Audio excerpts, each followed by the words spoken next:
இன்றைக்கி நம்ம பார்க்க போகிற டாபிக் வந்து த லீஃப். ஸோ இந்த லீஃப் அப்படின்றது வந்து எங்கே ப்ரெசென்ட் ஆகிருக்குன்னா ஒரு ஸ்டெம்மில் ப்ரெசென்ட் ஆகிருக்கும். இது சும்மா ஒரு ஸ்டெம் வளர்ந்துருக்கும். தென் வந்து லீஃப் எப்படி அரேஞ்ச் ஆகிருக்கு அப்படின்றது. ஸோ இதில் நடுவில் ஒரு ஸ்டெம் அண்ட் தென் ஸ்டெம்மில் இம்பார்ட்டன்ட் பார்ட்ஸ்ன்னு பார்த்தோம் அப்படின்னா node important part and then வந்து இன்டர்நோட் அப்படின்ற பார்ட் இம்பார்ட்டன்ட் பார்ட். ஸோ இந்த நோட்லேருந்து தான் நமக்கு என்ன ஆர்ஜினேட் ஆகும் அப்படின்னா நமக்கு வந்து லீஃப் வந்து வரும். ஸோ இது வந்து எதுலேருந்து வருதுன்னா ஷூட் ஏபிக்கல் மெரிஸ்டம்லேருந்து நோட்லேருந்து டெரைவ் ஆகி வரதா என்ன அப்படின்னா நமக்கு லீஃப். ஸோ இந்த லீஃப் வரதுக்கு முன்னாடி என்னென்னா லீஃப் ப்ரிமார்டியம்னு சொல்லுவோம். ப்ரிமார்டியம் மீன்ஸ் என்ன அப்படின்னா அதோடைய ப்ரீகர்சர் ஸ்ட்ரக்சர் மாதிரி ஜஸ்ட் அந்த உள்ள இருக்க செல்ஸ் தான் டெவலப் ஆகி அந்த நமக்கு அப்படியே லீஃப் அப்படியே வெளியே ஆர்ஜென்ட்டாக வெளியே வரும். ஸோ இதான் வந்து இங்கே வளர்ந்துருக்கும். அந்த நெக்ஸ்ட்டு லீஃபில் ரெண்டு சின்ன ஸ்ட்ரக்சருக்கு போட்டிருக்கும். லீஃபோடைய பேஸில் இந்த ஸ்ட்ரக்சர் பேர் என்ன அப்படின்னா ஸ்டிப்யூல்ஸ்க்கு பேர். ஸோ இந்த ஸ்டிப்யூல்ஸ்ன்றது reduced leaf like structure. So இங்கே ப்ரெசென்டட். அந்த நெக்ஸ்ட்டு என்சைடில் நம்ம கோத்ரூ பண்ணும்போது நமக்கு என்ன ஒரு பார்ட் மார்க் பண்ணுவோம் அப்படின்னா ஆக்சில் அப்படின்னு சொல்லிட்டு இருப்பாங்க. மீன்ஸ் ஆக்சில் மீன்ஸ் என்ன அப்படின்னா லீஃப் ப்ரெசென்ட்டாக இருக்கிறதுக்கும் அந்த ஸ்டெம்முக்கும் இடையில இருக்கிற இந்த போர்ஷனை தான் ஆக்சில் அப்படின்னு சொல்லுவோம். அந்த நெக்ஸ்ட்டு ஸ்டெம். ஸோ இதெல்லாம் வந்து இதோடைய பார்ட்ஸு. அண்ட் அந்த லீஃபோட பார்ட் பார்த்தோம் அப்படின்னா ஜஸ்ட் ஒரு லீஃபோடைய என்லார்ஜ்மெண்ட் வியூ. ஸோ இதில் முக்கியமாக சொல்லணும்னா ஒரு 3 part. First leaf base of the leaf. அந்த next one is petiole and the next one is lamina. These are the 3 important parts present in the leaf. இது and then இதுலயும் reduce leaf like structure போட்டுருக்கோம். and then இங்க blue கலர்ல ஒன்று இருக்கு. இதான் என்ன சொல்றோம் அப்படின்னா பட்னு சொல்றோம். ஸோ இந்த பட்டை ஆக்சிலரி பட்னு சொல்லுவோம் because it is present in the axil of the leaf. So அதனால axillary bud. So axillary but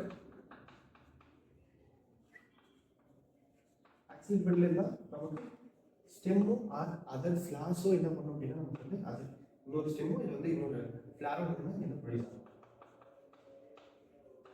produce பண்ணுறது இதுதான். ஓகே, நெக்ஸ்ட்டு இதோட first third part leaf base நான் எடுத்துக்கிறேன். ஸோ இதுக்கு முன்னாடி ஒரு சின்ன விஷயம் என்னன்னா லீஃப் வந்து யூஸ்வலாக ஸ்டெம்மில் அரேஞ்ச் ஆகிருக்கிறது வந்து ஆக்ரோபீட்டல் மேனர்னு சொல்லுவாங்க.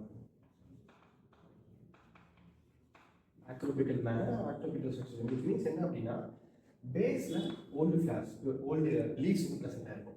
ஓகே, லீஃப் பேஸ்ன்னு எடுத்துட்டோம் அப்படின்னா லீஃப் பேஸ் வந்து சில பிளான்ட்ஸில் சில லீஃப் வந்து என்னன்னா லாங்காக இருக்கும், சில இது வந்து ஷார்ட்டாக இருக்கும். ஸோ இந்த லீஃப் பேஸ் வச்சு நம்ம 2 விஷயம் பேசுவோம்.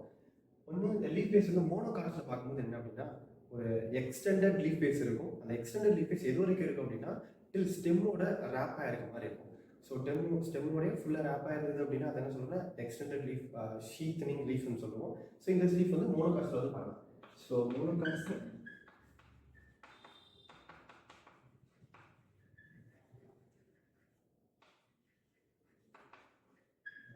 Extended leaf base. அந்த நெக்ஸ்ட்டு வீடியோவில் வந்துட்டோம் அப்படின்னா வீடியோவில் வந்து இந்த லெகுமினஸ் பிளான்ட்ஸ் சொல்லுவோம். லெகுமினஸ் பிளான்ட்ஸ் அது வந்து இந்த பிளான்ட்ஸில் என்ன அப்படின்னா பீட்டியல்ஸ் வந்து என்னன்னா கொஞ்சம் ஸ்வெல்லனாக இருக்கும். ஸோ இந்த ஸ்வெல்லன் லீஃப் பீட்டியல்ஸ் வந்து எங்கே பார்க்கலாம் அப்படின்னா நம்ம வந்து லெகுமினஸ் பிளான்ட்டில் பார்க்கலாம். அந்த நெக்ஸ்ட்டு லேமினா எடுத்துக்கிட்டோம் அப்படின்னா லேமினா வந்து யூஸ்வலாக வந்து க்ரீன் கலராக இருக்கும். ஸோ இது வந்து ஃபோட்டோசிந்தட்டிக் ஆர்கானிக். ஸோ இந்த மொத்த லேமினாவில் நம்ம முக்கியமாக பார்க்க வேண்டியது நடுவில் இருக்க மிட்ரிப். ஸோ இந்த மிட்ரிப் வந்து என்ன பண்ணுது அப்படின்னா இந்த லேமினா வந்து ஜஸ்ட் ஹோல்ட் பண்ணி வச்சிருக்கிறது மட்டும் இல்லாமல் இதுல இருந்தால் என்ன நமக்கு வெளியே வரும் அப்படின்னா வெயின் அண்ட் வெயின்லெட்ஸ் வந்து வரும். இந்த வெயின் அண்ட் வெயின்லெட்ஸில் நிறைய என்னன்னா வாஸ்குலர் மெடிசன் டிஃப்ரென்ஷியல் ஷேப்பில் இருக்கும். இது வந்து டைகார்ட்ஸில். இதே மோனோகார்ட்டில் பார்த்தோம் அப்படின்னா வெயின் அண்ட் வெயின்லெட்ஸ் வந்து வாஸ்குலர் மெடிசன் வந்து ரொம்ப சிமிலரான ஷேப்பில் வந்து பார்க்க முடியும். ஸோ இதுதான் வந்து லீஃபோடைய ஸ்ட்ரக்சர்.